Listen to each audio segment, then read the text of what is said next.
আজি বেলেগ এটা ভিডিঅ' লৈ বেলেগ ধৰণে আহিছোঁ। আজি দেখিছে ডাইক ফিল্ডলৈ আহিছোঁ, কিয়নো এতিয়া আকৌ নতুনকৈ পোষ্ট ওলাই আছে অসম পুলিচৰ 2000 পোষ্ট ওলাব। তাৰ ওপৰতে মোৰ লগৰকেইটাই ক'ব দুআষাৰ কেনেকৈ প্ৰিপেৰেশ্যন চলাইছিলে, কি কথা। আৰু এইখন ফিল্ড হ'ল বঙাইগাঁৱত, আমাৰ কেম্পৰ ওচৰতে লাগি আছে। সকলোখিনি পূৰা প্ৰেক্টিছ কৰি আছে ইয়াত। ল'ৰা 50-60টালৈ সদায় প্ৰেক্টিছ কৰি থাকে ইয়াত। প্ৰেক্টিছ কৰি থকা অলপমান দেখাম আপোনালোকক। আৰু তেওঁলোকেনো মোৰ লগৰকেইটাই কিদৰে প্ৰিপেৰেশ্যন চলাইছিলে অসম পুলিচৰ বাবে আৰু কিদৰেনো ৰানিং কৰিছিলে ক'ব দুআষাৰ, চাই থাকিব।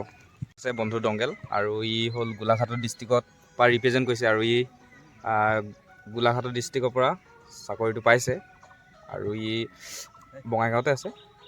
আৰু ইয়াৰ পৰা আপোনালোকে দুআষাৰ কেনেকুৱা প্ৰিপেৰেশ্যন কেনেকুৱা আছিলে অসম পুলিচৰ? প্ৰিপেৰেশ্যন বহুত আগৰ পৰা আছিলে, প্ৰায় 3-4 বছৰমান আগৰ পৰাই। আৰু তুমি ৰানিংটো কিমানত সোমাইছিলা? ৰানিং 11-21 আৰু লং জাম্প এক্সিলেণ্ট? লং জাম্প এক্সিলেণ্ট। প্ৰথম অৱস্থাত লং জাম্প মাৰিব নোৱাৰিলোঁ হয়, চেষ্টা কৰি আছিলে, দম আছিলে নিজৰ, মানে পাৰিমেই বুলি, কিয় নোৱাৰিম মই, বিশ্বাস এটা আছিলে, সেইকাৰণে পাৰিলোঁগৈ। ৰানিংটো অলপ কষ্ট কৰিলোঁ। মানে কি ধৰণে ৰানিংটো কৰিছিলা তুমি? শ্ল'লি ৰানিং কৰি আছিলা নে লং ৰানিং কৰিছিলা নে কি ধৰণে? নাই শ্ল'লি নাই, 3200 মানে 4 কিলোমিটাৰ দৌৰোঁ, সদায় স্পীড দৌৰোঁ, মানে আজি শ্ল' বুলি নাই আৰু। প্ৰথমৰ পৰা স্পীড দিওঁ আৰু স্পীডে দৌৰোঁ। এই 10 মিনিট 7 ছেকেণ্ড 8 ছেকেণ্ড লাগে হ'লে, কিন্তু তাত অলপ বেছি লাগিলে। টাইমিংটো কিমান সোমালা তুমি? 11-21 ন? ঠিক আছে। বন্ধু আছে মোৰ লগত, কেশৱ বড়ো, ইও গোলাঘাট ডিষ্ট্ৰিক্ট, আৰু গুণকায়ো আছে। গুণকায়ো ক'ব দুআষাৰ কিদৰে প্ৰিপেৰেশ্যন চলাইছিলা তুমি অসম পুলিচৰ ক্ষেত্ৰত, আৰু কেইটা ইণ্টাৰভিউ দি তুমি এই চাকৰিটো পাইছা? মই 1200 প্ৰথম ইণ্টাৰভিউতে বাৰু পালোঁ। প্ৰিপেৰেশ্যনটো বাৰু মই ইমানো কৰা নাছিলোঁ। ৰানিংটো তোমাৰ এসপ্তাহ প্ৰেক্টিছ কৰি দৌৰা ভালদৰে ৰানিং এসপ্তাহ। খালি মই ৰানিংটো ইমান ভাল নহ'ল নদৌৰাৰ কাৰণে, যেনে তেনে পাছ হ'লোঁ আৰু। লং জাম্পটো এক্সিলেণ্টেই বাৰু। তাৰপিছত এনেকৈ পালোঁ আৰু এক্সট্ৰা মাৰ্ক মিলাই মই যেনে তেনে পাছ হ'লোঁ আৰু। আচ্ছা। আৰু তো পঢ়া শুনা কিদৰে কৰিছিলা? পঢ়া শুনা তোমাৰ ইউটিউবত চাই, আৰু কিতাপ কিনিছিলোঁ হ'লে, তাৰপিছত ইউটিউবত চাই অলপ শিকিছিলোঁ। ঠিক আছে। বন্ধু আছে, তেখেতে দুআষাৰ কিদৰে প্ৰিপেৰেশ্যন চলাইছিলা অসম পুলিচৰ কাৰণে? প্ৰিপেৰেশ্যনটো মই 3 টাইম চলাইছিলোঁ, ৰাতিপুৱা, দুপৰীয়া আৰু গধূলি। আৰু তোমাৰ টাইমটোত প্ৰায় কম চলাওঁ, মানে ফ্ৰী হেণ্ড কৰিবলৈ আহোঁ। আৰু ৰাতিপুৱা টাইমটোত মই পূৰা কমপ্লিট মাৰোঁ 9 পাক, আৰু দুপৰীয়াটো লাইট, আৰু যিটো ইভিনিং হয় সেইটো আমি মানে এনেই ফ্ৰী হেণ্ড কৰোঁ আৰু। তাকে তেনেকৈ প্ৰিপেৰেশ্যন চলাই এই ছাকচেছ হৈছোঁ আৰু। আপোনালোকে কষ্ট কৰক, এদিন ছাকচেছ হ'ব। আৰু ৰানিং তুমি কিমানত সোমাইছিলা? ৰানিংটো মই 12-11-47 নে কিমান সোমাইছিলোঁ। তোমাৰ ডিষ্ট্ৰিক্ট আছিলে? ডিব্ৰুগড় ডিষ্ট্ৰিক্ট। জানেই ডিব্ৰুগড় ডিষ্ট্ৰিক্টত কিমান টাফ, তাত কোৱালিফাই কৰি আহিছে, আৰু বহুত কষ্ট কৰা, আৰু কষ্ট কৰিছে ভালকৈ। কিদৰে পঢ়া শুনা অলপ কৰিছে? পঢ়া শুনাটো অলপ ভালকৈ কৰিছিলোঁ, মেথছ, ৰিজনিং এইবিলাক আগতে চাই আছিলোঁ। একচুৱেলি প্ৰিপেৰেশ্যনটো মই বেলেগৰ কাৰণে চলাইছিলোঁ, তো এনেকুৱা হাৰ্ড ৱৰ্ক কৰিব লাগিব, স্মাৰ্ট ৱৰ্কো লাগিব, তেনেকৈ আৰু হৈ গ'ল আৰু যোৱা বছ, সেইটোৱে আৰু। ছাত্ৰীতালৈ প্ৰেক্টিছ কৰিছে ধুনীয়াকৈ। আৰু যিহেতু গৃহ বিভাগত 2000 পোষ্ট আহি আছে, তাতে আপোনাৰ থাকিব লাগে, মোৰ মতে SI থাকিব লাগে, আৰু কামাণ্ডো ওলাব, তাত কনষ্টেবলো ওলাব। আপোনালোকে প্ৰেক্টিছ কৰি থাকক।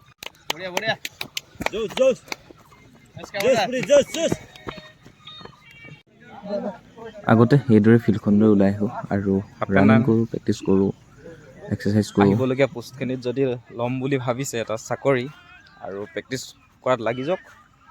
আৰু এইবিধ ওলালে কিন্তু আকৌ ওলোৱা চান্স বৰ এটা নাথাকিব, কিয়নো 2000 পোষ্ট খালী আছে, আৰু জুন জুলাই 2000 পোষ্টৰ বাবে বিজ্ঞাপন দিব। আৰু বিজ্ঞাপন দিয়াৰ খুব বেছি এমাহ 2 মাহৰ পাছতে ইণ্টাৰভিউটো পাতিব। আৰু যদি ৰানিং কৰিব পৰা নাই, কমকৈ কৰক ৰানিং।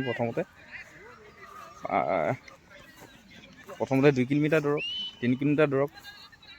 ইউটিউবত পাই এক্সাৰচাইজ যিমান কৰিব লাগে কৰক, আৰু লাহে লাহে সকলোখিনি সম্ভৱ হৈ উঠিব। কিয়নো প্ৰথম দিনাই অভাৰকৈ মাৰি মন ডাউন কৰি একো লাভ নাই, লাগি থাকক।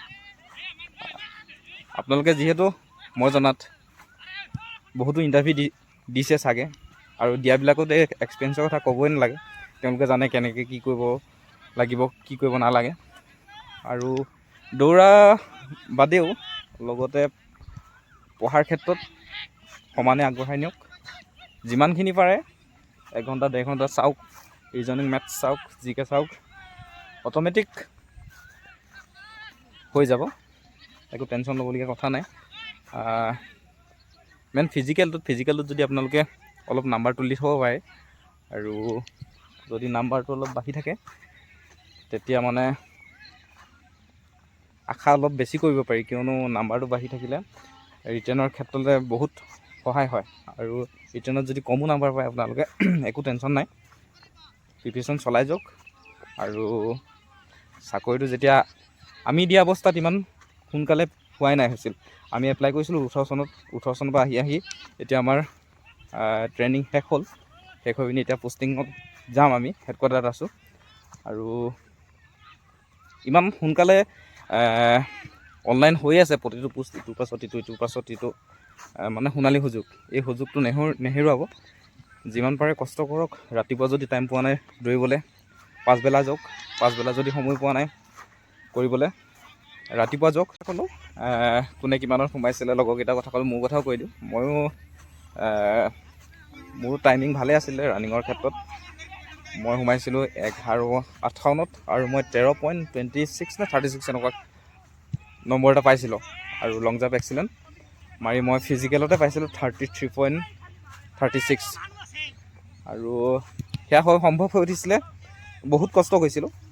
বৰষুণ দিলেও, আৰু যদি আগবেলা বৰষুণ দিছে, পাছবেলা একদম ফিল্ডত ওলাওগৈ চাইকেলখন লৈ, একো কেচ নাই মানে। আৰু এটা টাইম সপ্তাহৰ মূৰত গোটেইকেইদিন যে স্পীড ৰানিং কৰিব লাগিব তেনেকুৱা একো কথা নাই। শ্ল' ৰানিং কৰক, মানে এনাৰ্জিৰ দম থওক। সপ্তাহৰ মূৰত এটা টাইম নিজৰ বাবে টাইমিং চাওক, কিমান ইমপ্ৰুভ হৈছে, কিমান কি। আৰু যদি টাইম চাইম বুলি ভাবিছে, আগদিনাখন আপোনালোকে এদিন কৈ থৈ দিওঁ। আমি দুটাই প্ৰিপেৰেশ্যন কৰিছিলোঁ। আমাৰ ককায়ো সি ইউবিত পালে। সি বেছি দিন যোৱা নাই হৈছিলে চাগে, সি 3 মাহ 4 মাহ কষ্ট কৰিলে, আগৰ পৰা লাগি আছিলে। আৰু সিও চাকৰি পালে। পঢ়া শুনাৰ ক্ষেত্ৰততো সেইদৰে দুটাই হৈছে নে নাই হোৱা, পঢ়া শুনাৰ ক্ষেত্ৰতো সেইদৰে দুয়োটাই মিলা প্ৰীতিৰে কৰিছিলোঁ। নোৱাখিনি তাক সুধিছিলোঁ আৰু নিজৰ গ্ৰুপ খুলি লৈছিলোঁ।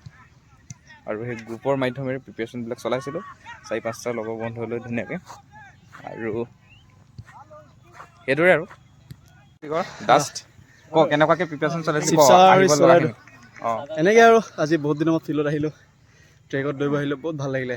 আৰু নহয় প্ৰিপেৰেশ্যন কেনেকৈ চলালি কওঁ, আহিবলগীয়াখিনি বহুত দেৰি লাগিব, সময় নহ'ব তোমাৰ। অকণমান শ্বৰ্ট ফৰ্মত কওঁ, হেৰিটো কওঁ, ৰানিং কেনেকৈ কৈছিলি। ৰানিংটো লং ৰানিংটো সদায় লাগে। শ্বৰ্ট ৰানিংটো কেতিয়াবা নিজৰ ইভেণ্টৰ মতে যদি দৌৰি থকা তেতিয়াও নহয়। লং ৰানিংটো তোমাৰ ষ্টেমিনাৰ কাৰণে বহুত প্ৰয়োজন। লং ৰানিং লাগে। ৰানিং কিমান সময় আছিল? ৰানিং 12 মিনিট মানে লাগিছিলে, বেছি ইমান প্ৰেক্টিছ কৰা নাছিলোঁ। আৰু হেৰি লং জাম্প এক্সিলেণ্ট আছিলে। এনেকুৱা আৰু এইদৰে গোটেইকেইটা। বিশেষকৈ চাকৰি পালোঁ বুলিয়ে নহয়, সদায় শৰীৰটো আৰু দিমাগটো সদায় ফ্ৰেছ লাগে মানুহক। যদি শৰীৰটোৱে যদি দুৰ্বল হৈ যায়, 60 বছৰ তুমি চাকৰি কৰিব নোৱাৰিবা। সেইকাৰণে সদায় প্ৰেক্টিছটো খুবেই প্ৰয়োজন। ঠিক আছে, ধন্যবাদ। সেয়ে শুনিলে আপোনালোকে অকণমান মটিভেট কৰোঁ বুলি লগৰকেইটাৰ পৰা দুআষাৰ মন্তব্য লৈ লৈছোঁ। সেইটোও বৰ লাজ কৰে দিবলৈ, মানে লাজ কৰে মানে। এইদৰে আৰু এজন বন্ধু আছে কেশৱলাল পুৰী, ইও গোলাঘাটৰ পৰা মানে ৰিপ্ৰেজেণ্ট কৰি আজি কনষ্টেবলত অসম পুলিচৰ এজন সদস্য হৈ আছে আৰু অসমীয়া জোৱান হৈ আছে। কেনেকুৱা প্ৰিপেৰেশ্যন কেনেকুৱা আছিলে তোমাৰ? প্ৰিপেৰেশ্যন মানে তোমাৰ কি ক'ব, অকণমান টানছে কওঁ, প্ৰব্লেম নাই। প্ৰিপেৰেশ্যন কেনেকুৱা আছিলে? দৌৰিছিলোঁ আৰু তোমাৰ এনেকৈ ফিল্ডতে ল'ৰাবোৰ যেনেকৈ দৌৰি আছে তেনেকৈ আমিও দৌৰিছিলোঁ তেতিয়া। আৰু তোমাৰ হেৰি 2 বেলা প্ৰেক্টিছ কৰিছিলা নে 1 টাইম প্ৰেক্টিছ কৰিছিলা? আমি 2 বেলা প্ৰেক্টিছ কৰিছিলোঁ। তোমাৰ আবেলি কৰিছিলোঁ, 2 টাইম আৰু গধূলি। আৰু তোমাৰ সেই ৰানিং টাইমিং কিমান আছিল? ৰানিং তোমাৰ 11:30 আছিল মোৰ। 11:30? 32:11 মোতকৈ ভালকৈ সোমাইছিল তেতিয়া। তাৰপিছত হেৰি লং জাম্পটো এক্সিলেণ্ট আছিলে ন? শুনিলে নহয়, দেখিছে এইদৰে প্ৰিপেৰেশ্যন চলাই গোটেইকেইটা কমন লাগে আৰু মিলি কেশৱলাল পুৰী চাইকেলিং মাৰে মানে তো জোচ উঠিছে মানে দেখিলে আগতে মাৰি থকা মানে মাৰিবই মানে আগতে প্ৰেক্টিচ কৰি থকা এইবিলাক দেখিলে সিহঁতি ৰখিব নোৱাৰে পালে মাৰ মাৰ মাৰ আগতে এটা এটা ঘোঁৰা বুলি ক'লো মুঠতে এটাই কথা এনেকুৱা ট্ৰেক দেখিলে এনেকুৱা কিবা দেখিলে লং জাম্পৰ মানে ট্ৰেক দেখিলে ৰখিব নোৱাৰে দৌৰিবই কথা নাই জোচ আছে ল'ৰা নতুনকৈ এতিয়া পাছ কৰি আহিছে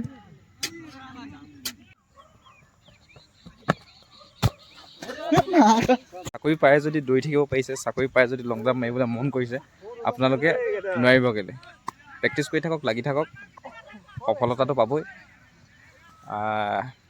সেয়ে আহি যাওক এবাৰ ভালকৈ আৰু চাকৰিটো পোৱাত মজা আছে বহুত মজা আছে আহি যা উঠিলে বহুত মজা আছে চাকৰিটো সোমালে গম পাব সকলোখিনি ভিতৰৰ আগত পালোহি শেষত এইটোৱে ক'ম লাগি আছে লাগি থাকক হাৰ নামানিব কেতিয়াও সফলতা হ'বই সফলতা পাবই আৰু সফলতাৰ দিশে আগবাঢ়িবলৈ হ'লে অলপ কষ্ট কৰিবই লাগিব আৰু কষ্ট কৰি যাওক বেছি দিন নাই সফলতা আপোনালোকৰ কাষত নিজে থিয় দিব ধন্যবাদ আকৌ এটা বেলেগ ভিডিঅ' লৈ আপোনালোকৰ আগত আহি আছোঁ আজিলৈ বিদায় জয় আই অসম